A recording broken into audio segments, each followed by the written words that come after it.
안녕하세요. 10년 넘게 헌신한 제 뒤통수를 친 사람을 처참하게 응징했던 40대 직장인입니다. 여러분, 호의가 계속되면 권리인 줄 아는 사람들 주변에 꼭 한 명씩은 있죠? 제 주변에도 딱 그런 사람이 있었습니다. 그동안 가족이란 이름 하에 꾹꾹 참고 있었던 제 분노가 한순간에 터지게 된 사건이 있었는데요. 본인이 한 일 때문에 가족 모두가 지옥 속으로 떨어질 줄은 꿈에도 몰랐을 겁니다. 그때 그 사건을 한번 오늘 시원하게 털어놔 보려고 해요. 저희 집은 부산이고 부모님과 저 그리고 여동생 이렇게 네 식구입니다. 사실 어릴 적엔 부모님 사이가 무척이나 좋지 않았어요. 아버지가 서울에 있는 대학을 나오다 보니 콧대가 정말 높으셨고 어떤 직장에 들어가도 이 핑계 저 핑계를 대면서 그만두기 일쑤였거든요. 그러다 보니 늘 생계는 어머니의 몫이었죠. 한 번은 아버지 어머니가 크게 다투신 적이 있었답니다. 그때도 정말 살벌하게 다투셨어요. 당신도 직장 그만뒀어? 이제 애들 학교 갈 나이인데 어쩌자고 직장을 그만둬. 이번에 그만두면 내가 가만히 안 있는다고 그랬지? 언제까지 제대로 일도 안 하고 살 거냐고. 아니 그럼 상사가 이상한 사람인데 꾹 참고 다니란 말이야? 월급은 쥐꼬리만치 주면서 굳은 일은 다 나만 시키는데 그걸 누가 참아? 가장이란 사람이 그럼 홀라당 그만둬? 자식이 둘이나 있으면 책임감이라도 가져야지. 아, 내 팔자야. 그렇게 두 분이서 다툴 때면 전 여동생과 방 안에서 두려움에 떨곤 했습니다. 어머닌 자갈치 시장에서 젊었을 적부터 60대 후반까지 포장마차를 운영하셨는데요. 아무래도 바닷가 쪽 동네다 보니 사람들이 좀 억세기도 했습니다. 주로 오시는 손님들도 바다일을 하는 사람들이다 보니 말투부터 행동까지 과격할 때가 많았죠. 저도 어릴 때부터 종종 어머니 포장마차 일을 도우러 가곤 했는데 그렇게 갈 때마다 매번 진상 손님들이 꼭 있더라고요. 어이, 아줌마. 저기 저 술 한 병만 더 가지고 와봐. 그렇지. 그나저나 아줌마 남편 있어? 없으면 나랑 연애나 할까? 여기 좀 앉아봐. 앉아서 술 한번 따라봐. 아저씨, 우리 엄마 아빠 있거든요? 엄마한테 그러지 마세요. 어른이 지금 뭐 하는 거예요? 뭐 이 녀석아? 너 지금 뭐라 그랬어? 조그만한 게 어디서 어른한테 말대꾸야? 어른이 어린이한테 욕먹으니까 좋아요? 좋냐고요? 어휴, 이 조그만한 게 진짜. 야, 가자, 가. 그렇게 진상을 부리는 손님들을 볼 때면 어디서 그런 용기가 나왔는지 제가 먼저 나서서 어머니를 보호하게 되더라고요. 그럴 때면 어머니는 항상 제 머리를 쓰다듬어 주시며 안아주시기도 했답니다. 정말 황당하고 어처구니 없는 사람들도 너무 많았고 내내 진상 피우는 사람들도 정말 많았죠. 그런 상황에서 어머니 혼자 이렇게 힘들게 포장마차 운영하면서 저희 집 생계를 이어갔습니다. 그런 와중에 아버진 자꾸만 일을 그만두니 어머니 입장에선 답답하고 화가 날 수밖에 없었던 거죠. 그런데 그런 아버지가 정신을 바짝 차리게 된 계기가 있었답니다. 바로 어머니가 40대가 되자마자 암 판정을 받고서 투병 생활을 하게 된 거였어요. 그때 수술을 받고 누워있는 엄마의 손을 잡고선 아버지가 제 앞에서 펑펑 우신 걸 본 것도 그때가 처음이었죠. 여보, 내가 그동안 진짜 다 잘못했어. 당신한테 내가 다 잘못했어. 정말 미안해. 앞으로 내가 정말 잘할게. 정말 내가 평생 당신한테 잘할게. 그날 아버지의 모습을 보고서 저나 여동생도 참 많이 놀랐지만 누구보다 놀랐던 사람은 바로 어머니셨습니다. 가족들이 힘든 것보다 본인의 자존심이 늘 먼저였던 아버지가 어머니가 그렇게 아프시고 난 후로 태도가 확 바뀌었다는 건 정말 놀라운 일이었거든요. 진짜 그 뒤로 아버지가 정신을 바짝 차리고서 직장 생활을 꾸준히 했습니다. 그때 취직을 한 회사를 은퇴하실 때까지 다니셨으니 사람이 180도 달라진 거라 할 수 있죠. 그렇게 아버지도 열심히 일하시고 어머니 건강도 차츰 나아지면서 저희 가정은 점점 행복을 찾게 되었답니다. 그렇게 저희는 대학을 나와 탄탄한 회사에 입사를 했어요. 여동생도 좋은 회사에 들어가고 전 부산 쪽 기업에서 일을 하게 되었죠. 그러다 20대 후반엔 아내를 만나 결혼도 했고요. 아내는 원래 어린이집 선생님이었는데 아이를 사랑하고 늘 따뜻한 아내를 보면서 제가 결혼을 참 잘했구나 하고 생각했습니다. 처가댁엔 장인 장모님과 아내 그리고 처남, 처제가 있었어요. 장모님은 테이블이 5개 정도밖에 안 되는 조그만 백반집을 운영하셨고요. 그런데 장모님 요리 솜씨가 어찌나 좋았는지 정말 처가댁에 갈 때면 오늘은 또 무슨 맛있는 음식을 먹을까 가기 전부터 설레더라고요. 결혼 전에 양가에도 자주 갔었는데 장모님이 하시는 백반집에 갈 때가 정말 좋았답니다. 장모님, 저 밥 한 공기만 더 주세요. 장모님 음식 너무 맛있어요. 그래? 역시 우리 예비사위. 난 우리 강서방 밥 잘 먹어서 너무 보기 좋아. 더 먹어, 더. 이것도 좀 먹어봐봐. 강서방 온다고 내가 새로 반찬 좀 해봤는데 어때? 맛있어? 와, 역시 우리 장모님. 전 세상에서 장모님 손맛 따라갈 사람이 없다고 생각해요. 너무 맛있어요. 처가 식구들은 사실 입이 좀 짧은 편이라 음식을 잘 먹지 못했었는데 그런 집안에서 잘 먹는 제가 장가를 가니 장모님이 저를 얼마나 좋아하셨는지 모릅니다. 아내 역시 저희 집에 가면 정말 예쁨을 많이 받았어요. 아내도 좀 음식을 많이 먹는 편은 아닌데 이상하게 저희 어머니 포장마차에 가면 평소보다 더 많이 먹기도 하고 너무 좋아하시더라고요. 어머니, 이거 뭐예요? 진짜 맛있어요. 완전 맛이 죽여요. 저 원래 술 이렇게 안 마시는데 소주 한 병 뚝딱 다 먹었네요. 아이고, 얘 지수야, 그렇게 맛있어? 그래, 나도 이제 장사 거의 끝나가니까 나도 한 잔 줘봐라. 우리 며느리가 주니까 아주 맛나네. 그나저나 우리 지순, 우리 석호가 어디가 좋아서 결혼까지 하려고 그래. 에이, 어머님, 오빠가 얼마나 듬직한지 잘 아시잖아요. 저희 부모님한테도 잘하고 저한테도 잘하고 또 성격도 얼마나 따뜻한데요. 제 이상형이랑 가까워요. 뭐? 이상형? 아이고, 너 콩깍지가 아주 제대로 씌었네. 그래, 우리 석호가 좀 멋지긴 하지. 그죠? 어머님, 제가 앞으로 진짜 잘할게요. 나중에 어머님이 포장마차 저 꼭 물려주셔야 돼요. 이걸? 아이고, 이거 아무나 하는 거 아니야. 이게 쉬운 게 아니라니까. 뭐 너 하는 거 보고 내가 결정하지 뭐.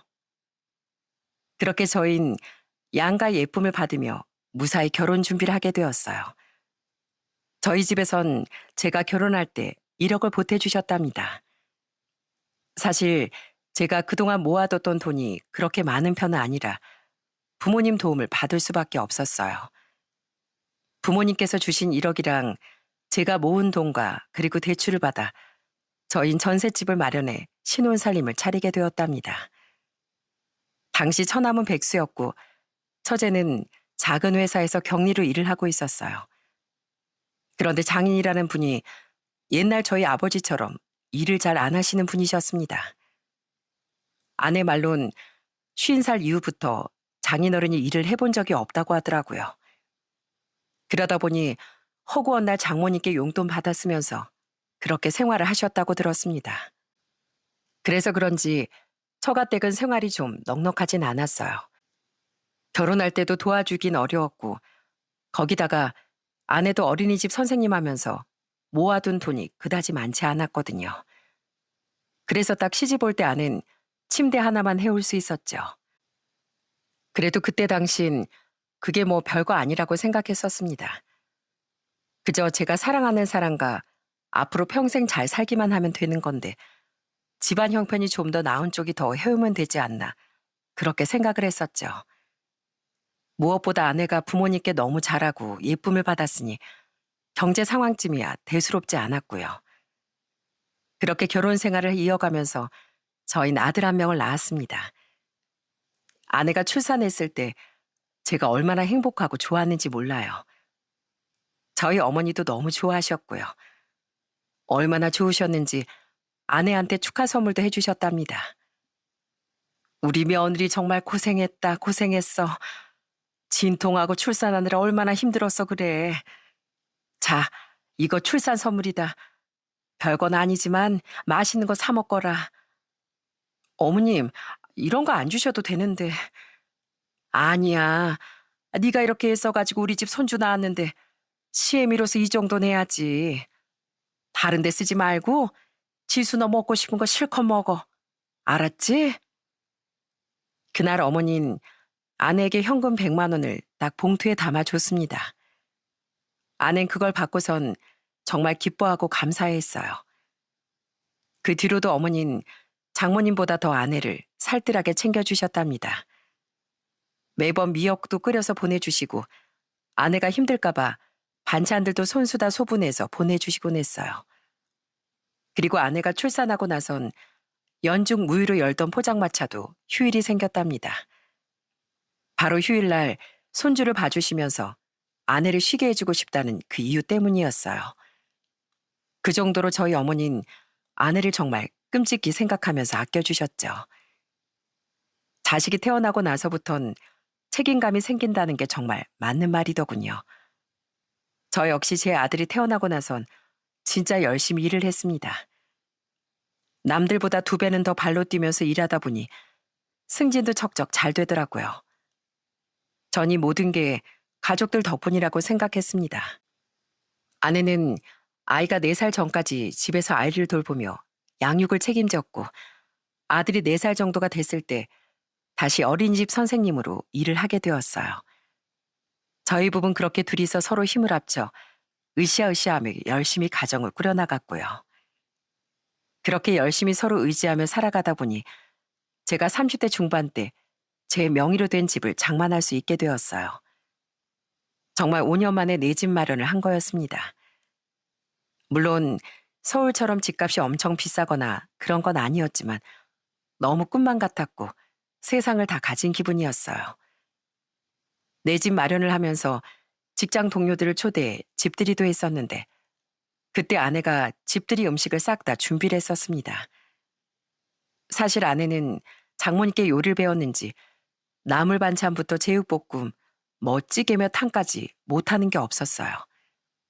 그래서 제가 결혼할 땐 몸무게가 73kg였는데 결혼하고 나서 85kg까지 살이 찔 정도였답니다. 제 키가 183이라 보기 엄청 뚱뚱하거나 그러지 않아 다행이었죠. 어쨌든 그때 직장 동료며 선임분들도 얼마나 칭찬을 많이 하셨는지 모릅니다. 이야, 재수 씨, 음식이 너무 맛있어요. 이거 제육볶음 더 주시면 안 돼요? 밥도 한 공기만 더 주시고요. 재수 씨, 저 갈 때 그 김치 좀 싸주세요. 와, 나 이렇게 맛있는 김치 처음 먹어보네. 김치 좀 싸주시면 안 돼요? 아이, 되죠. 왜 안 되겠어요. 언제든 말씀만 하세요. 대신 제 남편한테 좀 잘해주시고요. 아셨죠? 이야, 우리 석호 씨 아주 마누라 잘 만났네. 나 이거 너무 부러워서 배가 아플 지경이야. 석호 씨 진짜 부럽다. 진심으로 부러워. 그렇게 아내는 제 어깨가 한껏 올라갈 정도로 집들이를 완벽하게 준비했습니다. 그런 아내와의 결혼 생활은 행복 그 자체였어요. 아이도 건강하게 잘 크고 부모님과 여동생도 아내와 잘 지내고 처갓집에도 별탈이 없으니 이대로만 잘 흘러간다면 더할 나위 없이 좋겠다는 생각을 그땐 했었습니다. 그러다 제가 승진도 좀 하고 생활이 여유롭다 보니 저도 처가댁에 뭔가를 해드리고 싶다는 생각이 들었어요. 아내는 늘 저희 집에도 잘하는데 전 뭔가 해드린 게 없는 것 같아 고민을 했었습니다. 당시 처갓집은 부산에서도 외곽 지역에 있는 낡은 빌라에 살고 계셨거든요. 처남이랑 처제랑 다 같이 그 집에 살았는데 겨울엔 우풍이 심해 엄청 춥고 여름엔 또 바람이 들지 않아 엄청 더웠었습니다. 거기다가 오래된 빌라다 보니 물도 새고 환경이 별로 좋지 않았어요. 외곽 지역이라 이동도 불편하고 그러다 보니 늘 처가댁에 가면 장모님께서 많이 속상해 하시곤 했고요. 그 모습을 보고서 제가 처가댁에 얘기를 꺼낸 적이 있었어요. 바로 다른 집으로 이사 가는 게 어떻겠냐는 거였죠. 장모님, 여기 25평 집인데 네 분이서 살기엔 좀 많이 좁지 않으세요? 많이 좁지. 아유, 지금도 춥겠네, 춥겠어. 겨울이면 춥고 여름이면 덥고 아주 춥겠다니까. 아휴, 내가 아주 저놈의 인간 때문에 저놈의 인간 일만 제대로 했어도 우리가 이 집에서 벗어날 수 있었을 건데. 근데 뭐 어쩌겠어. 뭐? 이 옆에 내가 또 날 걸고 넘어지네. 아, 왜 나한테 그래? 당신은 뭐 식당 운영한다고 해서 수억 벌어? 뭐 얼마 벌지도 못하면서 왜 나한테만 그러냐고? 아이, 장모님, 장인어른 싸우지 마시고요. 제가 이런 말씀 드리는 건 저희가 집을 좀 해드리는 게 어떨까 해서 말씀드린 거예요. 한 34평 정도면 괜찮지 않으시겠어요? 뭐, 자네가? 아유, 우리야, 34평이 뭐야. 이보다 더 작아도 집만 시원하고 덥지만 않으면 아주 감지덕지지. 그렇게 처가댁은 34평 집으로 이사를 가게 되었습니다. 정말 그땐 얼마나 뿌듯하고 좋았는지 모릅니다. 아내가 저희 집에 잘하는 만큼 저도 뭔가를 처가댁에 해줄 수 있다는 것만으로도 참 기뻤거든요. 그렇게 이사를 하던 날 처가 식구들은 모두 다 기뻐하고 좋아했습니다. 우리 사이 최고네 최고. 따봉이야. 사위, 앞으로 뭐 먹고 싶은 거 있거들랑 언제든지 나한테 말해. 내가 다른 거 몰라도 자네 그 음식 하나만큼은 내 잊지 않고 챙길 테니까. 내가 또 자네 입맛에 딱 맞는 요리 잘하지 않는가. 정말 고맙네, 고마워. 아닙니다, 장모님. 장모님, 장인어른 거기다가 처남이랑 처제도 여기서 행복하게 다들 잘 지내시면 전 그것만으로도 충분해요. 우리가 이게 무슨 복이야. 사위 잘 들어온 덕분에 우리가 아주 팔자가 폈네.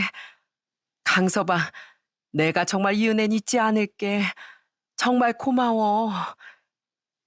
그렇게 처가댁은 좀 더 나은 환경으로 이사를 가게 되었고 그 뒤로 처가 식구들은 더 편안하게 지낼 수 있었답니다. 그때 제 나이가 30대 후반이 되었을 때였어요. 전 처가 식구들도 제 가족이라고 생각했기 때문에 이 정도는 전혀 아깝지도 않았습니다. 오히려 제 가족들이 이렇게 행복하게 잘 살 수 있다는 게 제 행복이라고 생각했었죠. 그런데 이렇게 한번 제가 처가댁에 해주고 나니 점점 처가 식구들이 제게 무리한 요구를 하기 시작하더라고요. 어느 날은 장인어른께서 저한테 연락이 오셨어요. 저 강서방, 미안한데 내가 급히 돈 쓸 데가 있어 그러는데 한 100만 원만 좀 보내주면 안 되는가? 그땐 정말 급한 일이라 생각해 장인어른의 말을 듣고 바로 돈을 보내줬습니다. 그런데 그 돈을 받고서 다시 돌려줄 생각을 안 하시더라고요. 뭐 장인어른이야 일도 안 하셨고 하고 싶은 대로 마음껏 하며 사시는 양반이라 그렇다 쳐도 장모님까지 그러실 줄은 꿈에도 몰랐습니다. 하루는 장모님께서도 저한테 급하다며 연락이 왔더라고요. 강서방, 내가 요즘 장사가 좀 안 돼서 월세를 못 내고 있는데 이번 달 가게 월세 좀 보내주면 안 되겠는가? 내가 장사만 잘 풀리면 금방 다시 보내줌세. 처음엔 정말 장모님을 도와드리고 싶어서 월세를 내드리기도 하고 도움을 드리기도 했습니다. 그런데 장모님뿐 아니라 처남부터 처제까지 무슨 제가 돈주머니인 줄 아는지 자꾸만 제게 돈을 달라고 얘기를 하더군요. 그때부턴 저도 도가 좀 지나치다고 생각이 들어 적당한 선에서 딱 잘라버렸네요. 그랬더니 그동안 도와줬던 건 어디 가고 저에 대한 서운함을 처가 식구들이 막 토로하더라고요. 강서방, 아유, 이번 달도 내가 좀 힘든데 자네가 좀 도와주면 안 될까? 장모님 죄송하지만 이번 달은 좀 힘들 것 같네요. 뭐? 아니 자넨 돈도 잘 벌면서 그것 하나 못 도와주나? 우리 딸이 자네랑 자네 부모한테 얼마나 잘하는데 고작 그 몇 푼을 못 도와줘? 저번 달도 그 저번 달도 도와드렸잖아요. 솔직히 계속해서 제가 도움드리는 건 아닌 것 같습니다. 장사가 그 정도로 힘드시면 정리를 하시는 게 더 낫지 않을까 생각이 드네요. 뭐라고? 아니, 자네가 어떻게 나한테 그런 소리를 하나? 어? 이거 안 하면 우리 뭐 손가락이라도 빨면서 지내라는 거야? 자네도 참 너무하네, 너무해.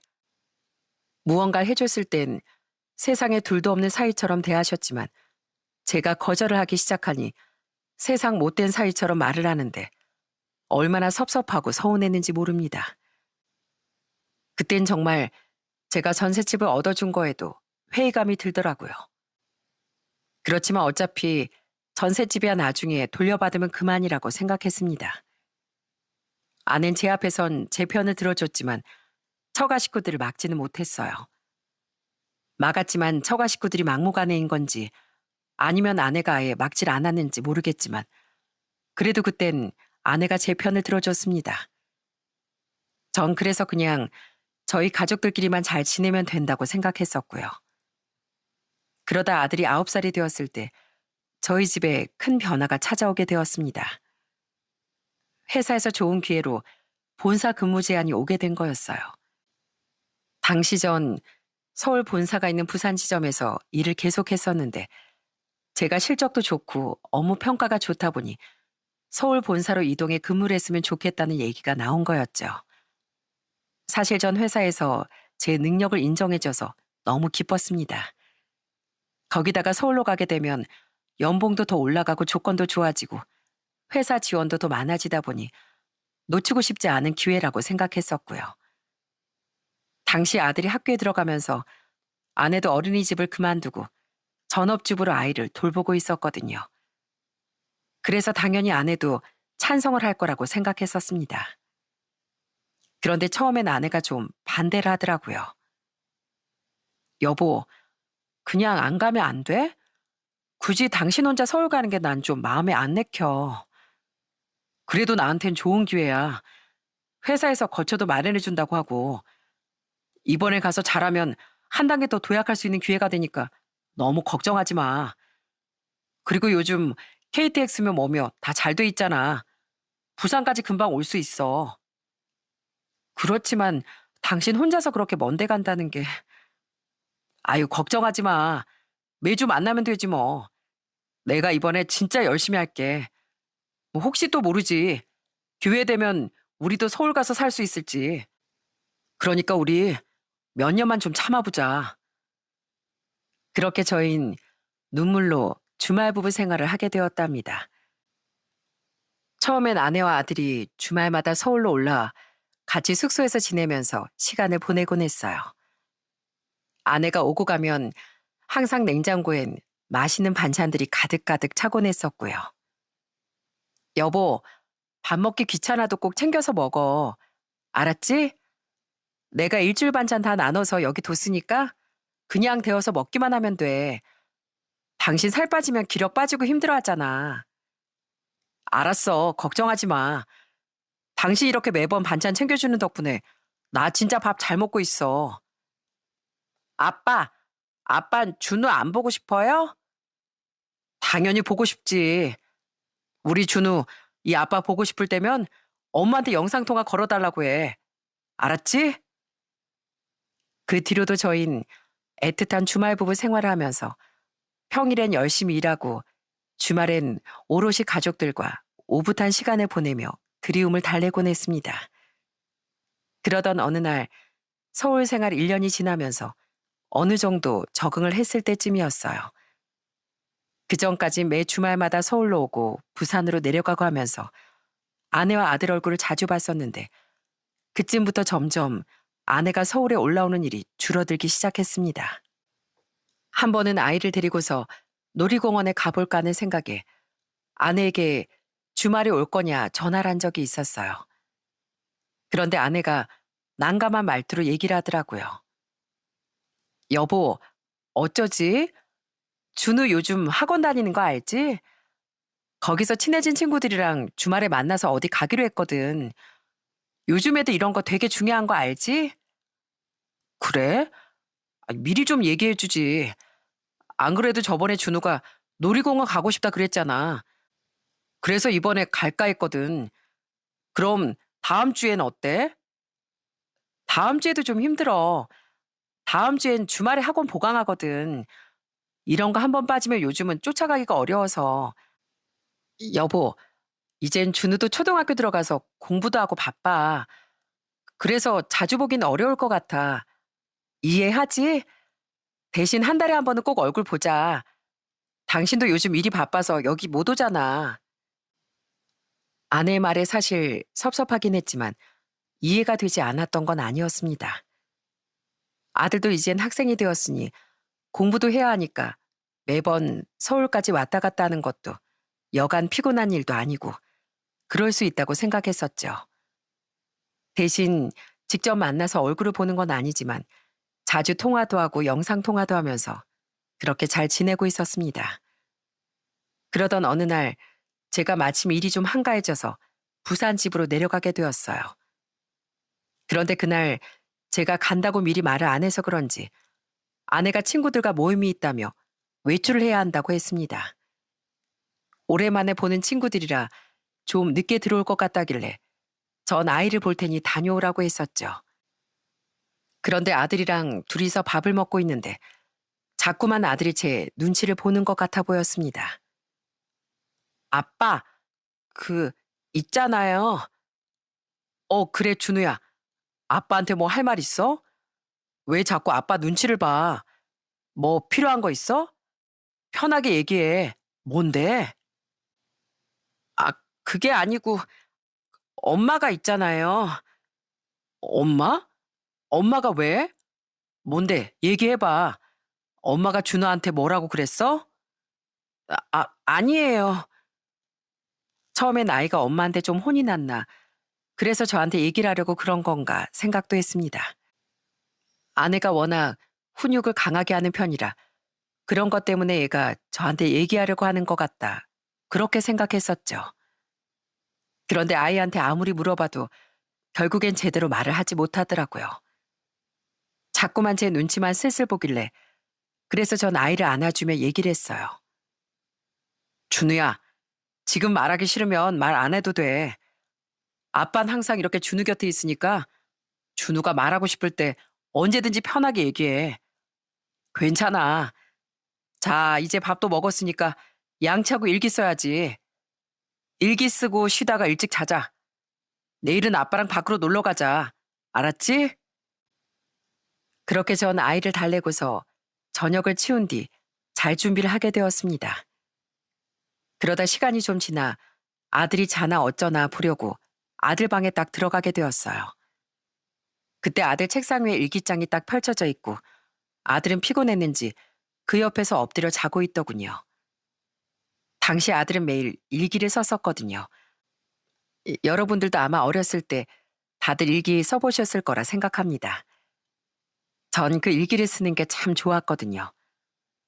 하루에 내가 어떤 일을 했는지 일상도 되돌아볼 수 있고 나중에 보면 그게 또 추억을 되새길 수 있어 아들한테도 일기를 쓰게 했었어요. 그래서 아들을 깨우고 편하게 자라고 말하려고 다가갔을 때 펼쳐진 일기장을 슬쩍 보게 되었어요. 그런데 그 안에 적힌 내용을 보고서 저는 경악을 금치 못했습니다. 그 내용이 너무나도 충격적이었거든요. 오늘 아빠가 집에 오셨다. 아빠가 집에 오니까 너무 좋았다. 그런데 아빠한테 하고 싶은 말이 있었는데 말하지 못했다. 왜냐하면 아빠가 상처받을 것 같았다. 만약에 아빠가 엄마가 다른 아저씨를 몰래 만나고 있다는 걸 알면 어떤 기분이 들까? 난 엄마가 너무 싫다. 아빠랑 살고 싶다. 아빠랑 살려면 아빠한테 말해야 하는데 아빠가 슬퍼할 것 같아서 말을 못하겠다. 아빠를 생각하면 눈물이 난다. 전 그 내용을 보고서 그 자리에 털썩 주저앉고 말았습니다. 아들이 그토록 저에게 하고 싶었던 말은 아내의 외도 사실이었던 거죠. 정말 손발이 덜덜 떨리고 눈앞이 깜깜한데 그 와중에도 전 아들이 너무나도 걱정되더라고요. 전 조심스럽게 아들이 깨지 않게 침대에 눕히고 나서 아들의 지난 일기장을 찬찬히 살펴보게 되었어요. 아들의 일기장엔 아내가 상간남을 만나고 있다는 걸 눈치챈 순간부터 저에 대한 미안한 말들이 가득 적혀 있더라고요. 정작 죄책감을 가져야 할 사람은 아무렇지도 않은데 죄 없는 어린 아들만 저에 대한 미안함으로 내내 고통받고 있더라고요. 그걸 보고서 정말 너무 화가 났습니다. 마음 같아선 당장이라도 아내에게 따져보고 싶었어요. 그런데 곰곰이 생각해보니 일기장 하나만으로 제가 외도를 잡는다는 건 현실적으로 불가능한 일이었습니다. 분명 아내는 아이가 뭘 잘못한 것 같다 하면서 발뺌할 것 같았거든요. 오히려 일기장 하나만 보고 자신을 의심한다며 말할 것도 같았고요. 이런저런 생각이 자꾸만 몰려오니 정말 속이 답답하고 어떻게 해야 할지 모르겠더라고요. 그렇게 한참을 고민하고 고민하다가 생각난 건 바로 집에 CCTV를 설치하는 거였습니다. 다음 날 전 바로 수소문을 해서 CCTV 카메라를 사 집안에 설치를 하기 시작했어요. 아낸 다음 날도 약속이 있다며 이른 아침부터 나갔고 그 덕분에 전 편하게 설치를 할 수 있었답니다. 그리고 그날은 저도 아내에게 급한 일이 생겼다며 일찍 서울로 향하게 되었어요. 그런데 바로 그 다음 주 불과 며칠도 되지 않았을 때 CCTV 영상을 확인하고서 전 기절초풍하는 줄 알았습니다. 알고 봤더니 아내는 아들이 학교에 간 사이 상간남을 집으로 불러 집에서 그렇게 미래를 저지르고 있었던 거였어요. 영상 속 아내와 상간남은 정말 애정행각도 서슴없이 하고 마치 부부처럼 같이 밥도 해먹으면서 그렇게 집에서 시간을 보내고 있더군요. 그러다 아들이 학교가 끝나 학원까지 다녀온 후에 늦은 저녁이 되어서 돌아올 때가 되어서야 그 상간남이라는 자식을 아내가 보내더라고요. 정말 그 모습을 보는데 머리가 돌아버리는 줄 알았습니다. 어린 아들은 공부시켜야 한다는 핑계로 온갖 학원을 다 보내면서 저녁 시간 늦게 집에 오는데 엄마라는 사람이 집에서 그딴 짓을 하고 있었다니 정말 분노를 참지 못하겠더라고요. 그래서 전 영상을 확인하자마자 집으로 가서 아내를 불러 추궁을 했습니다. 아내는 갑작스럽게 집에 도착한 절 보더니 깜짝 놀라더라고요. 전 그런 아내를 보면서 말을 했습니다. 어? 뭐야, 당신 출근 안 했어? 왜 집에 온 거야? 연락도 없이. 뭐, 내가 뭐 못 올 때라도 왔어? 당신 나한테 뭐 할 말 없어? 무슨 할 말? 아, 나 요즘 애 보느라 힘들어 죽겠는데 당신까지 갑자기 와서 왜 이래? 요즘 준우가 공부도 잘 안 하려고 하고 나랑 말도 안 하려고 하는데 당신이야말로 준우한테 무슨 말이라도 한 거야? 제가 왜 그러는 건지 모르겠는데 이상하게 그때 당신 내려오고 나서 더 심해졌어. 당신이 뭐라고 그랬어?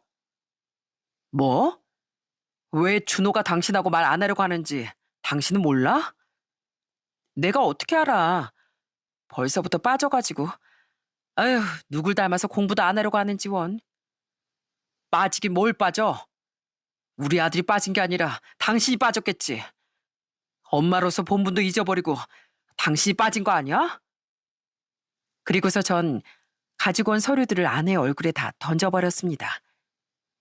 그 서류엔 영상 속 장면들이 다 프린트되어 있었어요. 그리고 전 가지고 온 노트북으로 영상까지 틀어버렸답니다. 그랬더니 아내는 기함을 하면서 입을 틀어막더라고요. 그렇게 당당하게 말하던 아내는 갑자기 그때부터 무릎을 꿇고 싹싹 빌기 시작하더군요. 뭐야, 이거 여보, 어떻게, 이거 있잖아. 오해야, 오해. 아니, 얜 그냥 친한 동생인데 그냥 잠깐 우리 집에 놀러 와서 차 한 잔 마신 것뿐이야. 진짜야. 뭐?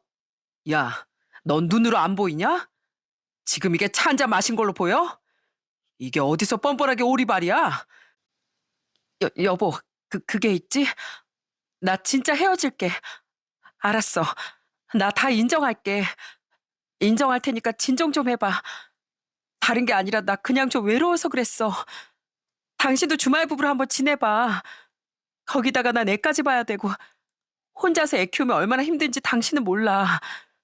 당신 내내 바쁘고 나 혼자서 우리 집 챙기랴 시댁 챙기랴 애 챙기랴 정신도 없고 의지할 데도 없어서 그래서 외로워서 그랬어. 정말이야. 근데 당신 이거 어떻게 알았어? 나 안 들키려고 노력했는데 당신 아들이 일기장에 썼더라. 엄마가 다른 남자 만나고 있어서 아빠한테 미안해 죽겠다고. 아빠 생각할 때마다 눈물 난다고. 당신 이러고도 엄마야? 엄마냐고. 우리 준우가 당신을 어떻게 생각하겠어? 그런 엄마랑 함께 내내 지내야 하는 우리 아들이 얼마나 괴로웠겠냐고. 그렇게 제가 고함을 치자 아내는 바짝 엎드린 채 고개도 들지 못하고 덜덜 떨며 얘기를 했습니다. 여보, 진짜 미안해. 정말 미안해. 나 한 번만 용서해줘. 어? 한 번만 용서해줘. 내가 정말 잘못했어. 내가 진짜 잘못했어. 그럼 얘기해. 그놈 누구야? 누구냐고. 솔직하게 얘기하면 내가 한 번은 용서해 줄게. 진짜지? 진짜 나 용서해 줄 거지? 그래. 그놈 누구야? 대체 어디서 만났어? 그러자 아내는 고개를 슬쩍 들더니 정말 충격적인 사실을 털어놓더라고요. 전 세상에 제 주변에서 그런 곳을 다니는 사람이 있을 줄은 상상도 하지 못했었네요. 그, 사실은 일반인이 아니라. 뭐? 그게 무슨 소리야? 일반인이 아니라니. 그게 요즘 너무 외롭고 좀 우울해서 아빠 방에 갔었어. 전 진짜 아내 말을 듣고 기절하는 줄 알았습니다. 아빠 방이라뇨? 여러분 혹시 아빠 방이라고 아시나요? 아마 들어보신 분들도 있을 거라고 생각합니다. 보통 남자들이 여성이 있는 술집을 가는 것처럼 여자들도 남자 접대부가 있는 술집을 가곤 하는데 흔히 알고 있는 게 호스트바 이런 거지만 또 중년 여성들이 다니는 아빠방이라는 곳이 또 있더라고요. 친구들 따라 강남 간다고 친구와 그런 곳을 다니다가 바람까지 난 거였습니다. 그 남잔 30대 후반이었어요. 뭐? 멀쩡한 사람 만나는 것도 아니고 유흥업소에서 일하는 남자랑 바람을 펴?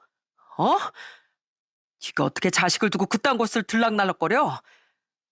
난 도저히 당신이란 사람 용서할 수가 없어. 도대체 지금껏 어떻게 지냈길래 그딴 곳에서 만난 사람이랑 바람을 필 생각을 하냐고.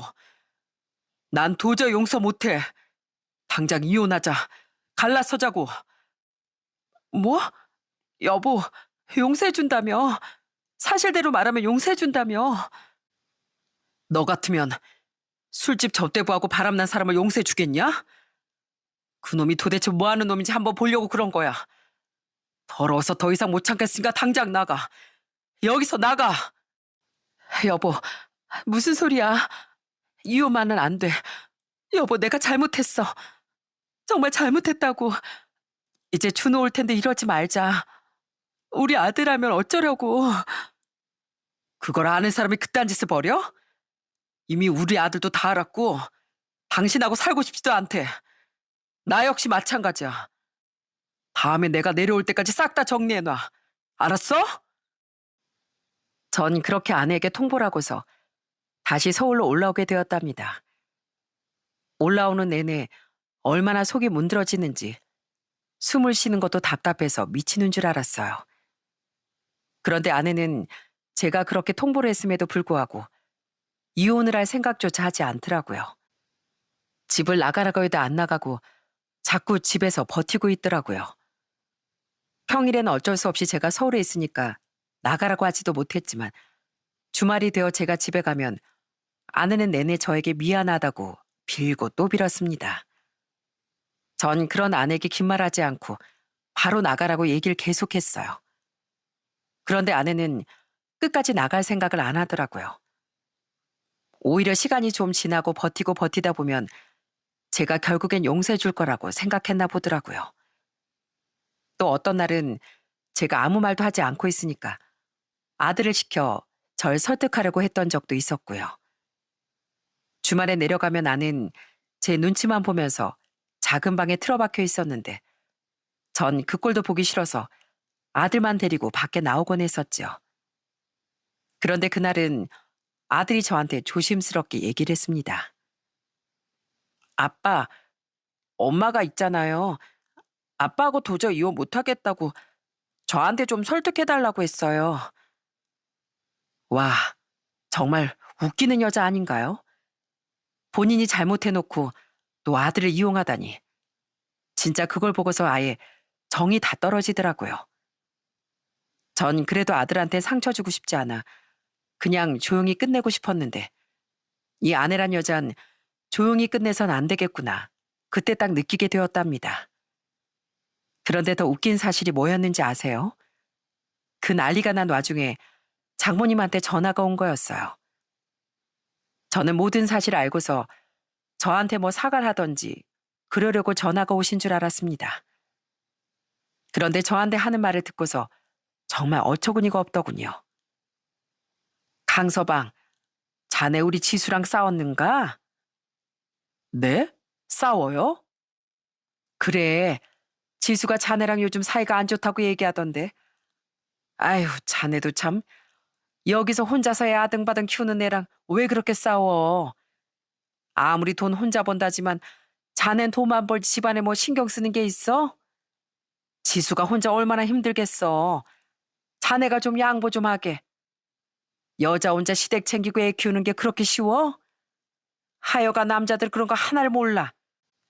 아까도 지수 얼굴 봤더니 영 안 좋아 보여서 내가 이렇게 직접 자네한테 한 소리 하려고 전화했네. 아내가 뭐라고 안 하던가요? 그냥 저희가 싸웠다고 해요.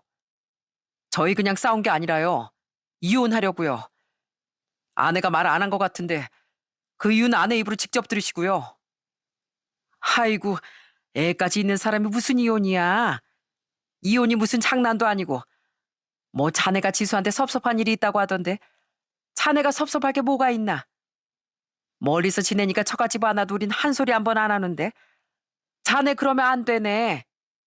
남자가 먼저 숙이고 들어가면 여자도 모르는 척 받아주는 법이야. 괜히 그 자존심 부리지 말고 화해하게. 이만 끊겠네. 그렇게 전화를 끊어버리는 장모님 태도에 전 너무나도 황당했습니다. 보아하니 처갓집엔 아예 이혼에 대한 얘기를 꺼내지도 않은 모양이었어요. 역시나 아내는 이대로 버틸 생각인 것 같더라고요. 그래서 얼마 후 전 버티면 용서해 줄 거라는 착각 속에 살고 있는 아내에게 최후 통첩을 하게 되었어요. 서울로 올라가 일을 하고 있는데 아내에게서 계속 전화가 오더라고요. 제가 그 전화를 받자마자 아내는 다급하게 얘기를 하더군요. 여보, 엄마한테 전화가 왔는데 부동산에서 다음 달까지 집 빼라고 했다는데 이게 무슨 말이야? 엄마 집이 팔렸다니 이게 도대체 무슨 말이냐고. 너 몰랐냐? 그지. 네가 해준 게 아니고 내가 해준 집인 거. 이제 곧 남남 될 텐데 내가 굳이 니네 집에 신경 쓸 필요가 있겠어? 네가 우리 부모님한테 잘하고 가족한테 잘해서 내가 호의를 베풀었던 건데 이제 그럴 필요가 있겠냐고. 근데 있잖아. 너희 가족들 진짜 다 똑같더라. 호의를 베풀면 감사할 생각을 못하고 하나를 해주니까 두 개, 세 개, 아니 10개도 요구하니까 내가 잘할 필요가 없겠더라고. 그리고 네가 바람 피웠는데 내가 왜 네 부모를 챙겨? 뭐야, 그런 게 어딨어. 그럼 우리 부모님 어디로 가라고. 지금까지 거기서 잘만 살았는데 지금 뭐 하는 거야? 어쩌라고? 네가 능력되면 네가 알아서 아파트를 얻어주던가. 근데 너 지금 백수 아니야? 아이 잘 키우겠다며 멀쩡하게 다니던 일도 다 그만뒀는데 아이를 제대로 돌본 것도 아니고 일 그만두고 바람을 펴? 네가 알아서 해. 그러게 누가 바람 피우래? 여보, 이거 우리 집에서 알면 나 진짜 부모님이 어떻게 할지 몰라. 어? 제발 좀 용서해줘. 부모님한테 내가 아무 말도 안 했단 말이야. 그럼 이 기회에 말하면 되겠네. 이제 진짜 끝이야. 당신 집안도 지긋지긋하고 당신도 지긋지긋하다. 제발 좀 더 이상 머리 아프게 하지 말고 깔끔하게 좀 끝내자. 여보, 제발 나 좀 살려줘. 우리 집안 길거리에 나앉게 생겼어. 어? 여보, 내가 어떻게 하면 될까? 내가 어떻게 하면 되겠어? 내가 어머님, 아버님한테 진짜 잘할게. 그 남자 평생 앞으로 절대 안 만날게. 지금도 헤어졌어. 헤어졌다고. 이미 늦었어. 자식도 뒤로 하고 눈 돌아간 마누라. 내가 왜 용서해주니? 뭔가 착각한 모양인데 지금까지 내가 너희 집에 그리고 너한테 한 배려들 모두 다 이 가정을 지키기 위한 일들이었어. 근데 네가 먼저 가정 버려놓고선 왜 나한테 그래? 가족을 버린 건 내가 아니라 너야. 남은 정도 미련 없이 털어내줘서 고맙다. 앞으로 네 생각 한 번도 안 날 것 같네. 만나서 더러웠고 다신 보지 말자. 그렇게 전 아내의 전화를 끊어버렸습니다. 결국 저흰 이혼 판결이 나게 되었고 아들이 저와 살길 원해 양육권은 저에게 올 수 있었어요. 양육비는 전 아내가 매달 60만 원씩 보내는 조건으로 결정이 내려지게 되었죠. 아내에게도 위자료를 받았지만 상간남 소송까지 하면서 상간남에게도 위자료를 받게 되었네요. 그리고 처가 식구들은 반강제적으로 전셋집에서 쫓겨날 수밖에 없었고요. 그런데 아내는 처가댁에서도 완전 쫓겨나게 되었답니다.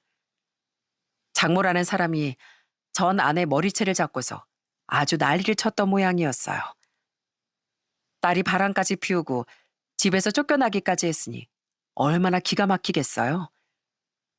그렇게 진짜 완전 막장 드라마처럼 가족들끼리 치고받고 싸웠다며 아내가 전화를 해서 얘기를 해줬습니다. 그러면서 울고불고 저한테 말하더라고요.